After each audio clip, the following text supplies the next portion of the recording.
Сәлематсыздар ма, құрметті оқушылар? Өздеріңе белгілі, биыл елімізде ақиқ ақын Мұқағали Мақатаевтың 90 жылдығы тойлануда.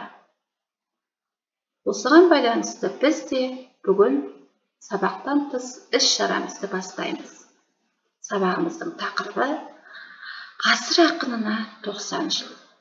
Сабақтың мақсаты Мұқағали Мақатаевтың өмірі мен шығармашылығына тоқталу, ақын әлеміне шолу жасау, Мұқағали мұрасын дәріптеу, дамыту мақсатында жас ұрпақтың отанын, өз халқын, елін, тарихын, жерін, дәстүрін, тілін сүюге баулу. Мұқағали Мақатаевтың өмірбаяны. Мұқағали Мақатаев 1931 жылы Алматы облысы Райымбек ауданына қарасты Қарасыз ауылында туған. Шын аты Мұхамедқали. Мұқағалидың балалық шағы Ұлы Отан соғысымен тұспа-тұс келеді. Әкесі соғыста қаза тауып, анасы мен әжесінің тәрбиесінде өсті. Біз бұны ақынның мына шығармасынан байқаймыз. 1941 жыл ақпан датқан, сыртта аяз, ауылымызды ақ қар жапқан, үңірейген үрей тұр соғыс дейтін, алапат аспан жерді аттандатқан. Аттан деді, ол ертең аттанады, аттанады еңбектің ақ табаны, күрегінің орнына қару алып, жауынгердің рөлін атқарады, ол ертең аттанады. Неге бізге үмітсіз тесілесің, аттан әке, жолыңнан кешігесің, кеудесінде шыбыны бар пақырлар, тауып жейді сенсізден несібесін.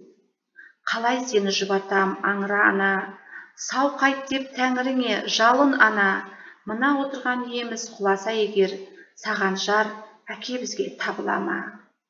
Жалынған ғазиз анам сұрап қалған, жоғалды сол бетімен бірақ тарман, сенбеймін әкең өлді дегенге мен, себебі ол үйімізден тірі аттанған.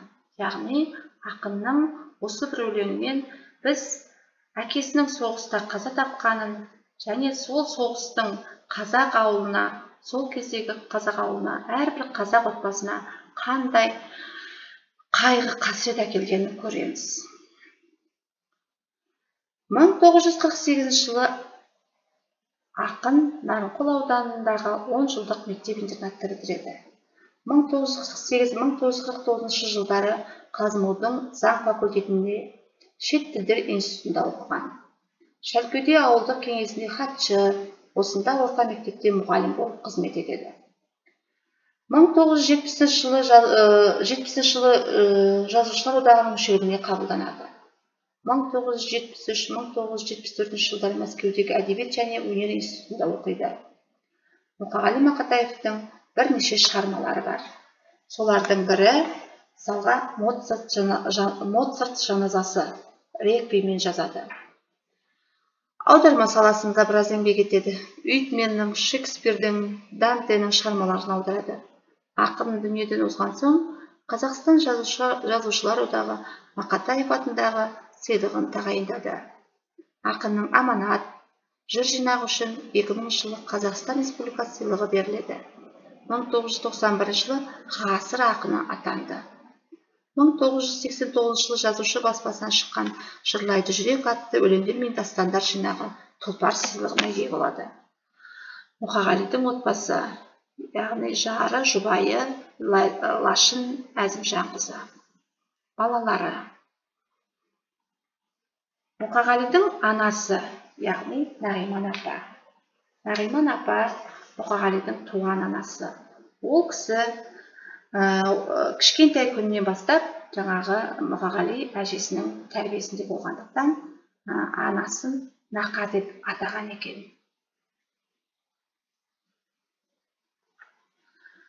Мұқағалидың шығармашылығы өте бай. Мұқағалидың шығармашылығын көбі, мінекей, өздеріңіз көріп отырғандай, Аманат деген атпен, Қарасыздан ұшқан қарлығаш, және мына жерде Мұқағали Мақатаевтың өлеңдер жинағы, және жаңа Жырлайды жүрек, мінекей, Қош махаббат дейді, мінекей, бұлардың бәрі әлі де керемет жаңа оқушының ойынан, жүрегінен орын алуда.